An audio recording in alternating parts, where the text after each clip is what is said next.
You're listening to Metal and High Heels, the official podcast from the magazine about metal, lifestyle, and entertainment. Hello and welcome to a new episode of the Metal and High Heels podcast. My name is Pia and I am here together with Steffi. Hello. And we also have a guest today from the band GENUS Ordinis Dei. The band just released their album Glare of Deliverance, and we are talking with Stephen today. Hello, Stephen. Hi, guys. Hi, everyone. Stephen, how are you? How are things going in your country? I mean, it's still pretty weird, to be fair. We are still in a weird situation with those lockdowns and a lot of confusions, and that kind of stuff. Pretty much everyone knows. The strange time we are living right now. Okay. But, and did the pandemic affect your recording or your release process?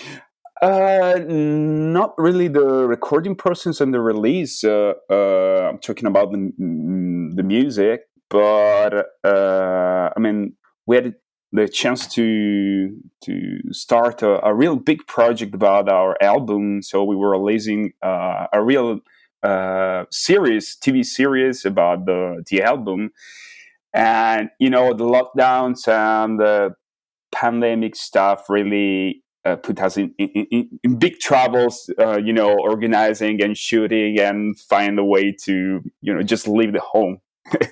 That's been pretty much a trouble, Yeah, I can imagine. I think we'll come back to that topic later. Yeah, You were too fast, Pia. That's a question for later. Okay. Please give us some facts about the album, Steffi. Yeah, right. Or do you want to do it, Stephen? I think you know more than I do. Yeah, absolutely. I mean, Glare of Deliverance, it's a project that born 2 years ago. I mean, me, Tommy, Richard, and Nick, the other guys of the band, we always dreamed about let's try to create something different, and we did want to represent our opera in a different way.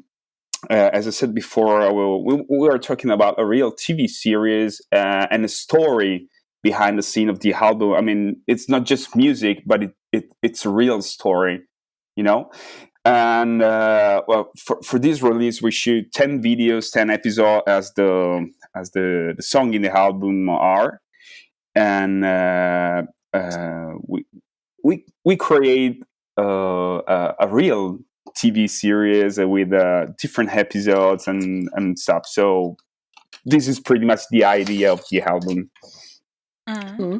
Can you describe the style, the type of music that you play? Yeah, absolutely. We would like to call it Symphonic Death Metal because we have a lot of death metal parts. Those brutal riffs and blast beats and a lot. And I would say that this is one of the most important colors, we will say, in our music is the symphonic part. That it's very very present in all the in all the tracks we write and we play. Your former album was a little bit more like, progressive death, or with a few core influences, I would like to describe it.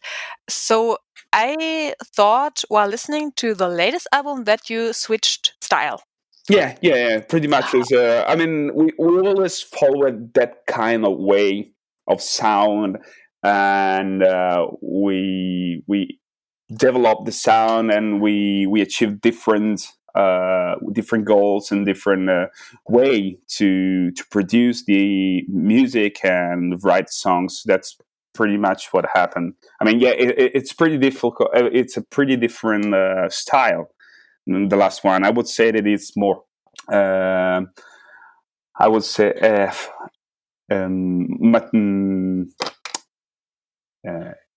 I can't find the word. I mean, it's mature. It's yeah, exactly, mature, I would say. Mhm. The latest one or The latest one. Yeah. Okay. And so you said both a series and as well as opera. As I listened to the music, I thought it is typical metal opera. Sounds like there were already albums like this before. But you want to call it a series? Is it because of the music videos, or was it already I mean, before that you want to do like a more modern way, so you call it like series? we will say that all the albums that we wrote in our history are all related to the same environment, to the same story, and we got the big concept. We will say that it's the Genus Ordinis Dei. The first album was called The Middle, so it's the middle part of a story. We can think about Star Wars, who started with the second part, and then we got the next one. So it's kind of like we started the story in the middle. So the first album was Genus Ordinis Dei, The Metal, and we consider this one of the spin-off of the story, of the environment of the album. So it to be fair, it's a big series. So we're gonna probably do something in the future about the previous albums, but this is the first series, we will say, because the entire story is related. All the tracks are related to each other, and it's one long story. Can you tell us more about the story, about the Yeah, plot? I mean, in the latest album, we the main character is Eleanor, and it's a girl that got catched and imprisoned, tortured, and in the end burned from the Holy Inquisition. And this girl, I mean, there is a kind of a parallel story about evil forces and I would say demons.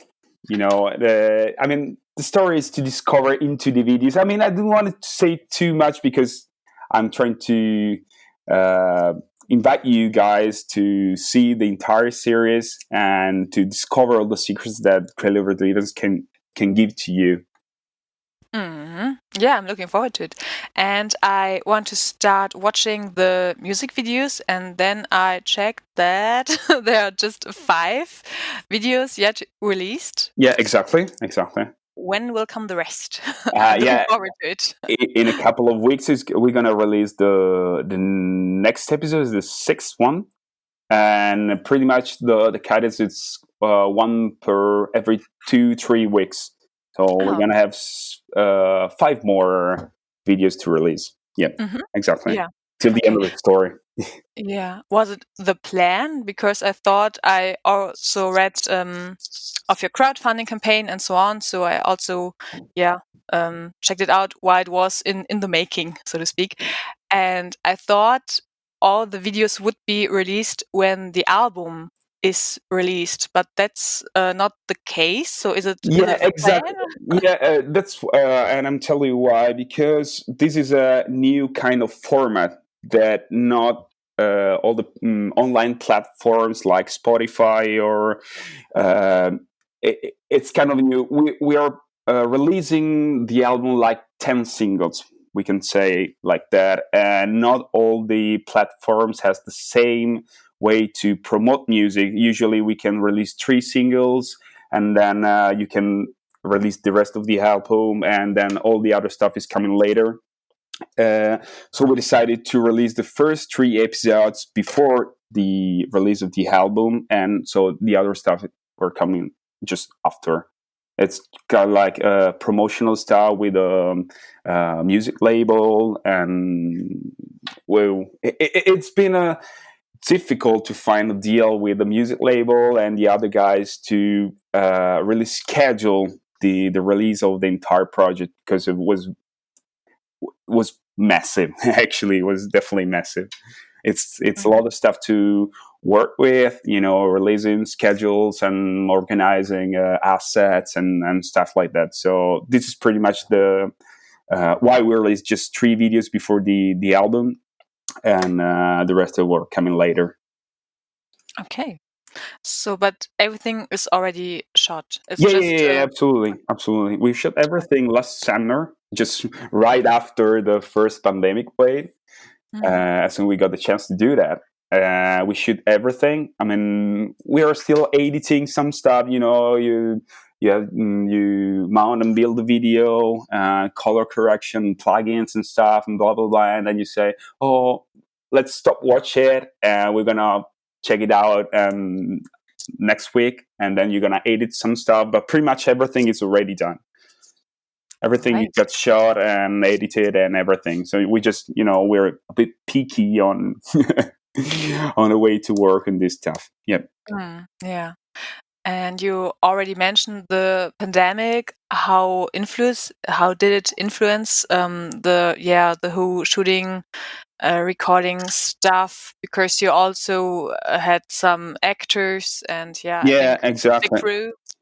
Yeah, it was. I mean, organize the thing was pretty difficult because we first of all released the crowdfunding campaign to make all of this happen, and we were releasing the crowdfunding campaign just a week before the pandemic was announced in our country, and we stopped everything. And we say we cannot really ask for money, or releasing this kind of campaign in this moment. We need to wait. We were wondering, because it was 2 years of work, 2 years of planning, 2 years of a lot of efforts. We stopped everything and said, now we need to wait and try to understand what's going to happen, how long it's going to take, and trying to make our step really, really carefully. And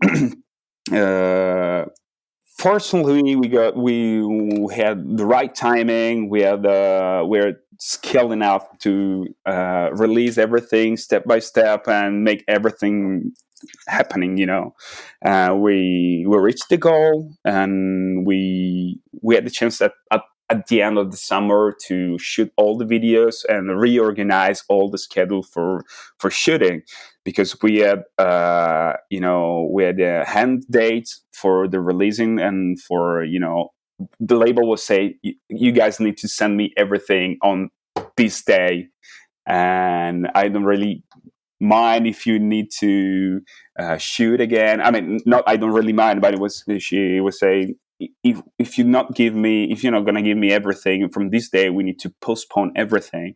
That was kind of like running against time and trying to remake everything from zero. It's been pretty brutal, actually.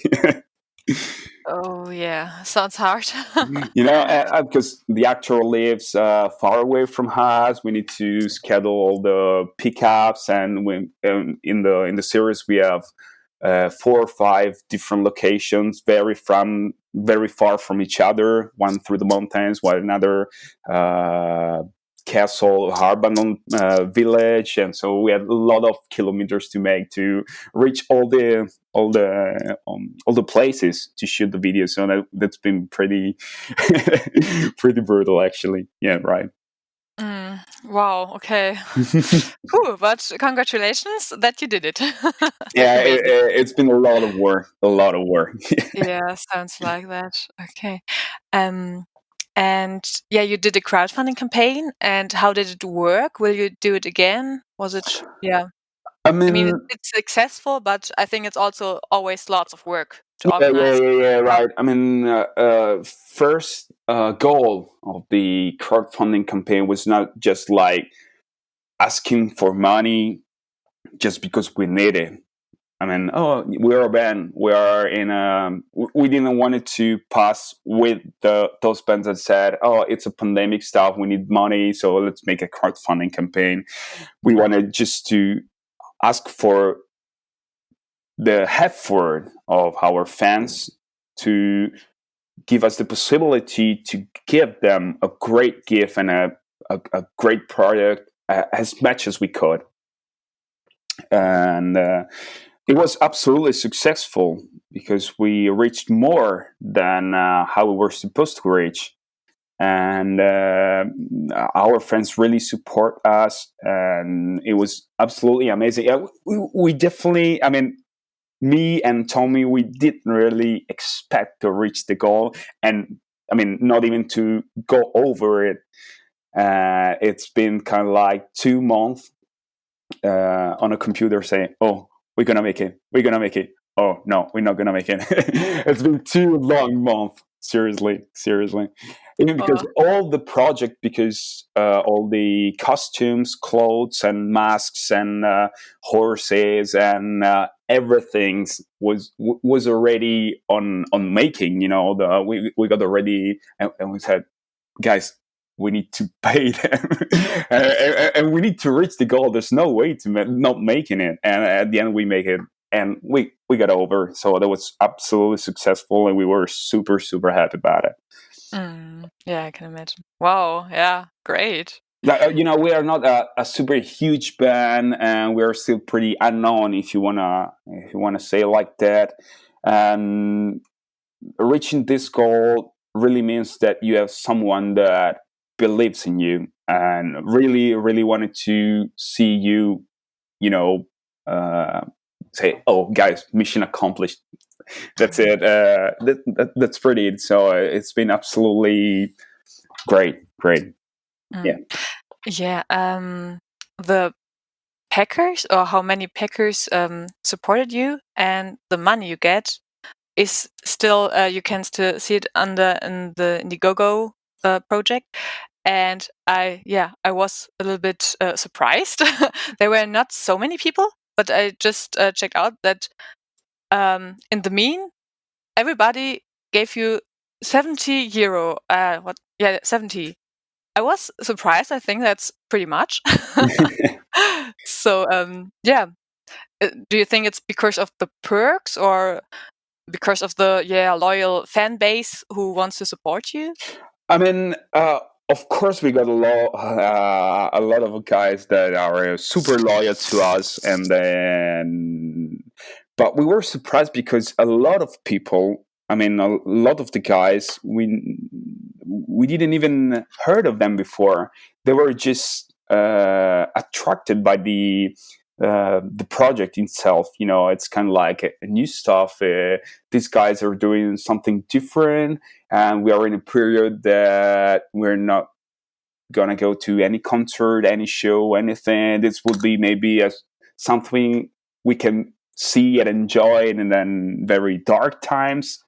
And we really got a lot of people who came in that, "Oh God, who's this guy? We never heard of him." And it's great. It's a new fan. It's going to subscribe to our channels and, you know, mail lists, and he wants our updates, and it's a new fan, and we got a lot of guys doing that, and it was great. Mm-hmm. Yeah.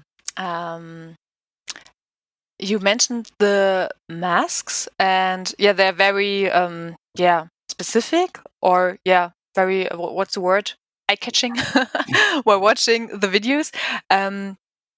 Why did you choose these masks, and who had the idea to do it? I mean, first of all, we drew the entire project with a guy, a graphic designer and a drawer. It's called Tom Roberts. It's from UK, and we wrote down the entire story. It's like a book, pretty much, with all the episodes, all the stories, characters. We create the characters, and this guy draw all the characters by one, and the masks and clothes and everything. And then we went to these two girls. These two girls works for example, for the Teatro La Scala, La Scala Theater. It's one of the most famous in Italy, and big theater in Milan. these two girls, Alexandra and Floriana, works for this theater, making costumes and masks and a lot of other stuff for theater. And those girls remade entirely the clothes of the characters in the TV series from the drawings from this guy. So you can find all the drawings in the physical CD, and you can find the same characters in the TV series. So this is pretty much what's been the journey of the birth of our characters. And all of the masks and all of the costume, the clothes and everything was made handmade by these two girls. It took a lot of time to make them. That's why we're so worried to not reaching the goal of the crowdfunding. Yes. It's been a great experience because, for example, Nick, our singer, went for making mannequins. I'm not sure which is the right word for a guy who does the mannequins for making the mask custom made for his face. I have no idea how it's. I mean, they made custom made masks just for him, for us. So everything was really cured in all the details. And speaking about characters, did you also work with actors? You mean in the series, or me in my life, if I ever had worked with actors? In the series. Yeah. I mean, all of us, it's been an actor in the series. Everyone had a character to make, and I've been the torturer in a torture video. And I did a lot of parts with horses and riding horses in the first one, Ritual and Hunt. I've been one of those, the three faceless guy with the mask from the Holy Inquisitions. Yeah. Nick, the singer, was the exorcist, and the drummer was one of the guards, and the other guitar player was a bishop. That we're going to see in the next video. Okay. And what's different when you shoot these videos with a specific story that you want to tell instead of a classical music video? I mean, in a classical music video, it depends what you mean for classic, but if you mean something like a playthrough, it's where all the band is playing and something behind the scene is moving. We did a whole episode about the topic of music videos, and we figured out that some things always come back. So, for example, the band is playing in a ruin or a castle or whatever in front of specific something, or the band is acting themselves. So there are. That's not the classical music video, but in this case, you play a role the whole time, right? Sorry? So in every music exactly. video, you have the same role. Yeah. I did different roles, but I mean, we were wearing masks, so nobody cared. Nobody cared. Yes, but you were more like actors than you. Absolutely. We were trying to bring some, theater in our opera, because we were trying to do something that it's very characteristic of our country. So we always love theater and representations and stuff. So we try to do this in a different way. And I mean, the biggest difference between a classic video and doing this thing is just like we're not. If a video, it's a 3 minutes video, 30 minutes video. And you're gonna have 2 minutes of band playing. You're not gonna need that much effort to fill the rest, And playing a role, it's been very difficult because you have to study all the photography, the lights and smoke machines and stuff like that, and you really had to make and remake and redo again. This is not good, let's do it again. It's like just shooting a real movie, and it was the first time for us too, so we were not expert in doing it. We got bunch of papers with all the scenes right down, like a storybook, and all the scenes, all the drawings made by Tommy and me that were not that good on drawing. So we drew maybe these scenes, and we didn't even remember what scenes was that because it was drawn so bad. And I mean, for the just saying that it's the first time for us doing something that much complicated, it was pretty good actually. We're satisfied about it. Yeah, great. And the main character, I think she's an actress, right? Yeah, she's a real actress. We are just rookies. Yeah, she's a real actress from theater. She was shooting also kind of like small movies, and but she's much more in theater stuff. And she's great. She studied at academy. She graduated very high, and she's a great actress. I mean, she put the level a bit up because if it was just for us, we were just no, guys, we're not gonna do it. Yeah. And how did you get in touch with her? She was in the same high school that me and Nick the singer. I mean, pretty much we were in the same high school. She was a bit older than us, from Nick especially because he's older than me. And after years and years thinking about this project, it just realized, oh, I know Emilia. She's probably still doing actress in theater and stuff. So let's try to write her a mail and say, oh yeah, I'm still doing it. So why not? We started talking about the project. We sent her the same book we sent to the drawer, and she was super amazed about it. And okay, let's do it. Let's make it. Great. Okay. And the different locations, how did you choose these ones?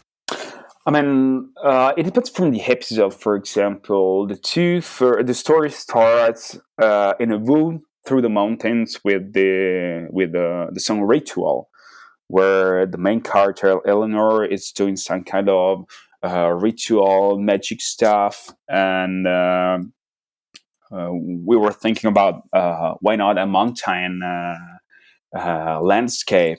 So we went. We passed a lot of time trying to find the right place to do that. We were looking for a waterfall, so we need to do that in a place with a waterfall where we can walk around. So we spent kind of like 2 weeks finding the right spot to do that, and at the same time we had to find out that the horses that are acting in the same video, they're not in that place. So that spot has to be similar to the other place where we're going to have horses, because they're not in the same place. It's been pretty difficult to do that. And for example, so which is mountain and woods for the first videos, and then which is a castle. That's near our homes. It's kind of like 1 hour from us. We needed a castle because pretty much the entire opera it's made in it's environed in kind of like medieval period. We found a castle to do that. We had to rent a castle to do that, and we had to find a church. I don't know how the right term in English for that, but we will say an unholy church. That it's not used anymore for ceremonies, and we have to find that. An active church. Yeah, an active church, right? We need to find an active church through the mountains to say, we are in the same place as before, and and we need to find a dead village. We need to find another place to light up a fire like 15 meters. That's been pretty difficult. I cannot light up fire in a square like 15 meters and stuff like that. Oh, so, yeah. Because, at the end we're going to burn her and something else is going to happen. And it's not like easy to find a place to do that actually. But we made it. It's just question of to find out and searching and looking for it and asking, and it's the boring part that that's the boring part. Yeah, and maybe also the exhausting Yeah. one. Oh yeah. Absolutely. I mean, for example, to do some parts of the last episode and the new that we're gonna release next week's. They were through the mountains. We had the church, and we have the village, and we had a smoke machine, lights, and generator, and everything had to go up to the mountain and by hand. That means Whoa. up, down. With the generator, it's kind of like 100 kilos, 2x2. Let's go. We're gonna make it, and that was exhausting. Oh, definitely. 1 day, 2 day like this, it's pretty. 1 day, 2 day per time. It's pretty hard. Yeah, actually, Holy shit. physically and mentally, because you have to be focused all the time on what you're doing. You cannot miss the scene. You cannot say, "Oh, we didn't shoot that scene," because otherwise that means let's do everything again one more time, and the budget it runs down very, very fast to do that. Yeah, I can imagine with that huge team. So how many people helped you getting all that shit up to the mountains? We were just 4 of us. Oh, whoa, No, we were okay. 4 of us.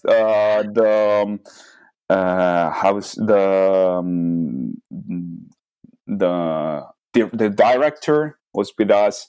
We got a photographer for all the pictures and photos during the shootings and for all the backstage. Yeah, we got some guests sometimes, but pretty much was all of us, 4 of us. Yeah, we got the actress, we got the 2 girls for makeups and stuff, but you cannot say to a girl to bring a huge chair or throne up to mountains. Of course you can. Okay, I was just trying to And I be. would do it. Yeah, I was Yes. just trying to be politically correct. We did it. Perfect. You already said that your music style is symphonic death metal. Yeah, exactly. But not everybody understands death metal vocals. So did you also discuss the option to use more clean vocals, or I don't know, to Yeah, I mean, related to the previous albums, this one is a bit more melodical. Even in the vocals, we got a lot of parts that are much more melodical from what we are used to do. But not really, because the reason was not really to make our songs much more clear to everyone, but it was just a question of the decision made by the musics and the song, the arguments about the songs, and trying to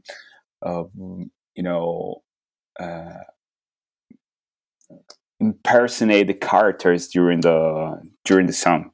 That's pretty much. And did you work with subtitles? You mean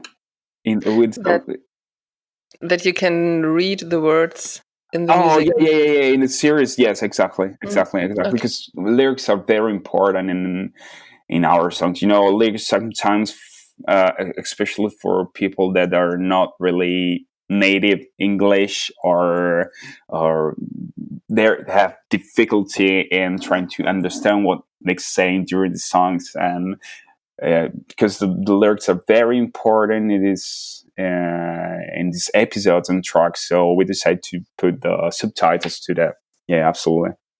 And there are also some parts in Latin and Italian. Yeah, I mean, it's great because it's more authentic of the story. Yeah, exactly. Did you translate it? Maybe also in the booklet or somehow? No, not really. But we probably should do that. Yes. Yeah, but all the chorus they're singing in Latin, all the lyrics are taken by a real document by the Italian Inquisitions, from very old documents that we found on online. We really read about that, and we decide to find lyrics in real documents. That's we probably should translate them, but I studied Latin very a lot of years ago, so I don't really remember everything. But pretty much the sense is it's pretty easy. I mean, it's very it's much more the impact of the lyrics that it's not very articulated, you know. Okay. And you mentioned these historical documents. So, who of you is the professional historian guy who, has such a huge knowledge about that? I mean, not everyone, not none of us is a real the historical guy or super into this stuff. I mean, I would say that Tommy, that is the mastermind. He hates these words, but it's pretty much the mastermind, the guy who writes everything pretty in the band.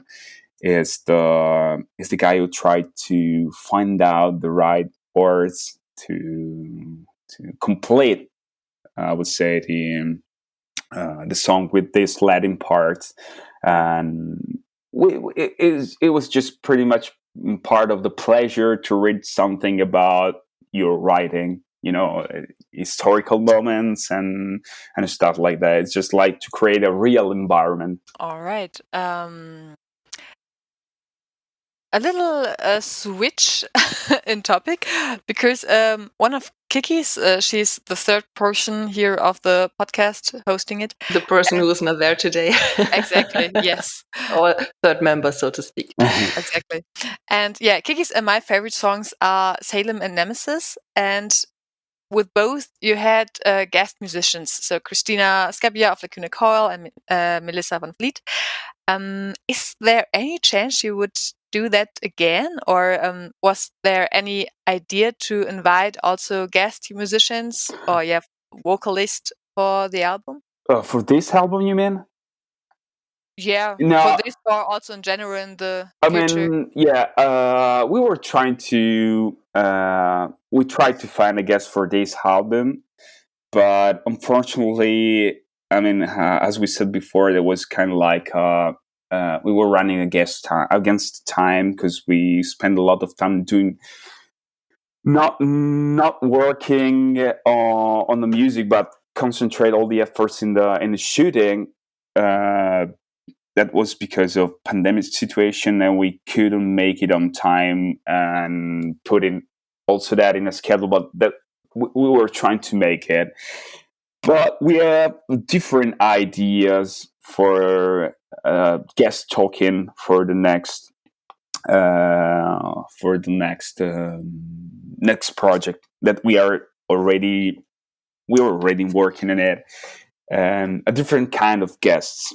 But we probably gonna talk about this maybe next year, because it's a very it's just a romantic thing. We're trying to make something much bigger than this, and something in a very different way, and that pretty much nobody did before. And we were still scaramanting on it, and we were trying to make something. We all the time trying to move the next step and get over and over, and every time a level up.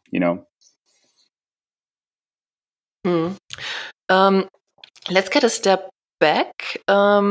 Please tell us which are your music, or which is your music background. What are your influences and what inspires you?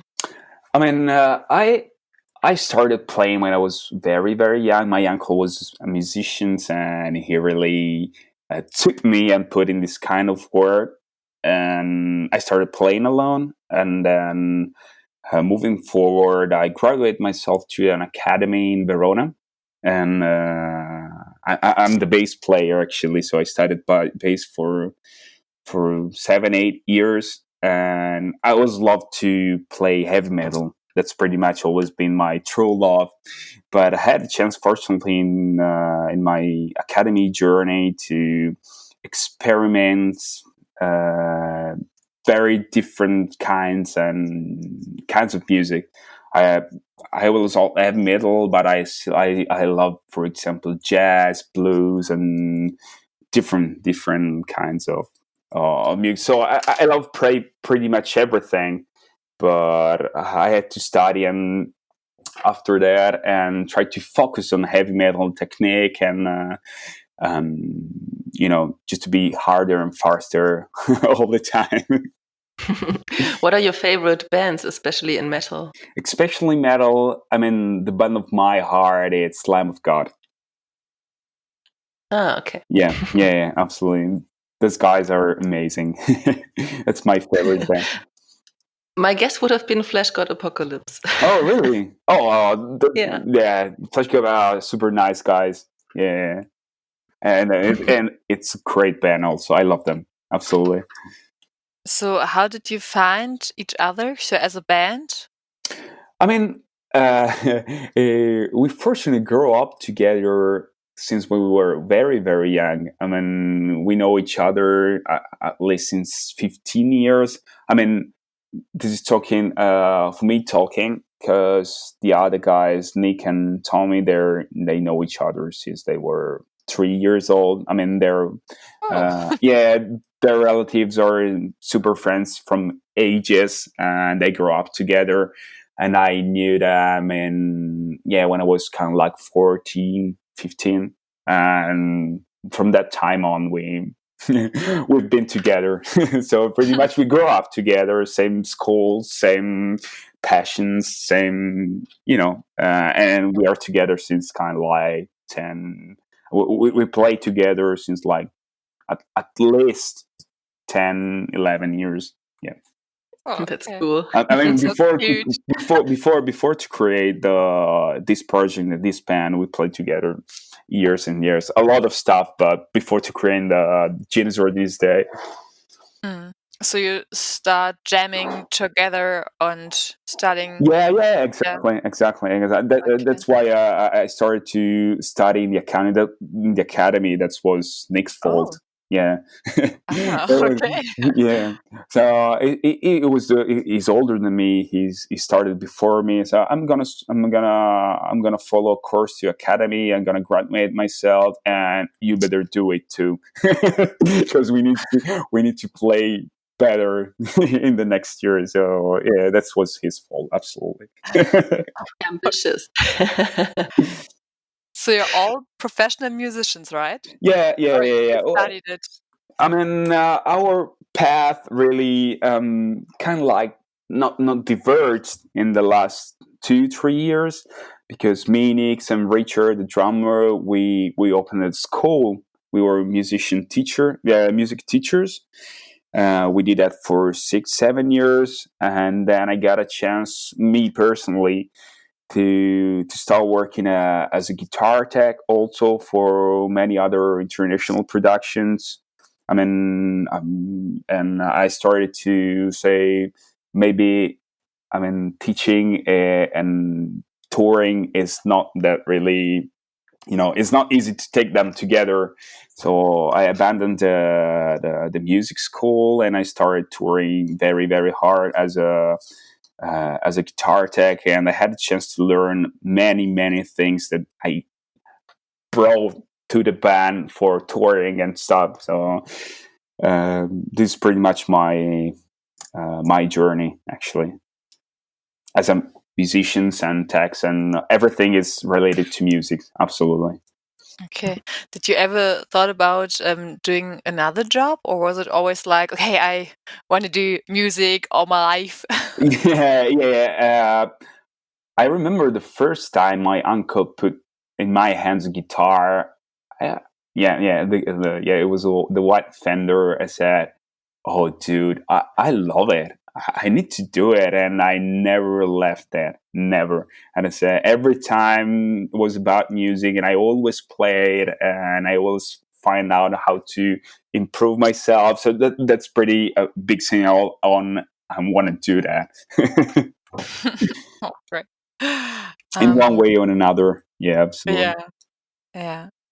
And you're also because you're both from Italy, and also I think the music is also a little bit common. You're related to Lacuna Coil much? Yeah, Or maybe not much, but I would say that you're a befriend. yeah, Is that yeah, right? absolutely. I mean, Maki, the bass player, who's the composer of the band, Mm. he was the producer, and he worked with us for the arrangements of our first EP. It was kind of like the second release we did. Okay. I don't really remember the year, but it was kind of like 6 years ago. I'm not sure. No, it was 2016, 4 years ago. And how did you meet up? from that, sorry. How did you meet up? Because I think as a young band, that's a Yeah, very we good thing that you know such a. yeah, we don't live that far, and we sent our first record to a guy, and he told us, "Oh, maybe I can do something for you. We can make an EP with Maki, that is the bass player for Lacuna Coil, and maybe we can try to do something together. Maybe put a name on the EP and trying to find a better deal with the label next year or something." Everything started like this. Just we're gonna send you an EP or a CD, and let's try to make something. And it's not just like that. Everything is gonna falling through your hands, but from that moment on, that been artwork and music, and all trying to create a real project to move forward. So we met them. We went to Switzerland to record the EP. And we passed a couple of weeks together in Switzerland and through the mountains in this studio, and it was amazing. And we became friends. We talk a lot about touring, music business, and definitely we just became friends. And from that time on, we started talking about touring together. And in 2016, we headed to the Delirium World Tour together. We just did the European part. We went tour together, and Christina sang a song on our album, the next release. And I actually still work for them as a guitar tech and stage manager. So it's been just like he worked for us, I worked for them, and it's been a pretty nice path and journey. And also Richard is playing for them. Ryan, the old drummer, left the band 2 years ago, and Richard, our drummer, is still playing with them. Yeah. Oh, okay, I didn't know that. Yeah. Great. Okay. Yeah, it's kind of like they're kind of like our family. They took us when we were super kid. I mean, kid in the sense that we're rookies in the business, and they teach us a lot about that. Seriously. Yeah, I can imagine. Okay. I think I'm out of questions right now. Do you want anything else to add or say, whatever, mention? Yeah, nothing super special. I think that everyone is saying this during these days, and I really hope that the entire scene, the entire music business is gonna work again. Survive in general. Sorry? First of all, survive. Yeah, survive, absolutely. And I wish that everything is gonna start again like in the past years, because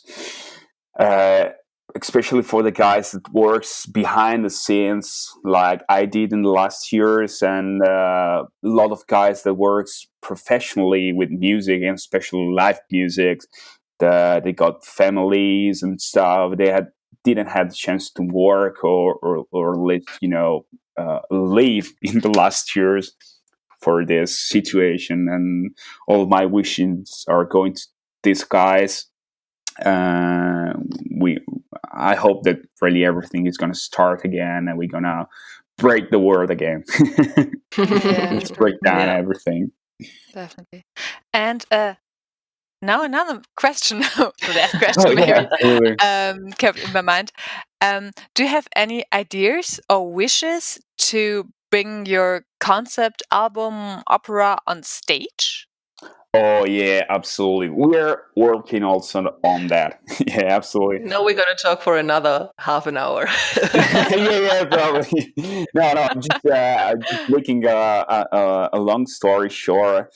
We are working on different way to release on stage the opera. It depends from the all the situation. If you are touring, or if you are headlining, or if you are doing just festivals, exactly different situation. Yeah. We are programming from zero, lights, scenographies, and everything. We are trying to work on something big and that we can use in all the situations. And we would love to have the orchestra and the chorus on the stage. That would be our dream right now. That would be awesome. Yeah.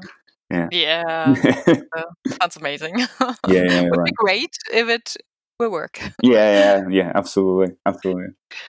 Where can people find you on the internet and on social media? We are pretty much everywhere. We are spamming everything. Oh, we have a website that is GENUSORDINISDEI.com. We have Spotify, we have Instagram, we have Facebook, we have Twitter. We are on Amazon Music. We are pretty much everywhere. Perfect. That's also the case with us. You can follow the Metal and High Heels podcast on Spotify, Stitcher, subscribe on Apple Podcasts or your preferred app. We are also on Instagram, Metal and High Heels, on Twitter, Metal High Heels, and of course we have a Facebook page. You can find everything that we mentioned in this episode on metal-and-highheels.com/podcast. I think it's 83. I hope so. So many episodes, I just can't remember everything. Thank you so much for listening. Thank you so much for being here with us, Stephen, and tell us everything about yourself and your band. And for you out there, thank you for being our guests, our listeners. Hear you next time, and bye-bye. Bye-bye. Yeah, bye. And yeah, thank you, Steve. Thank you.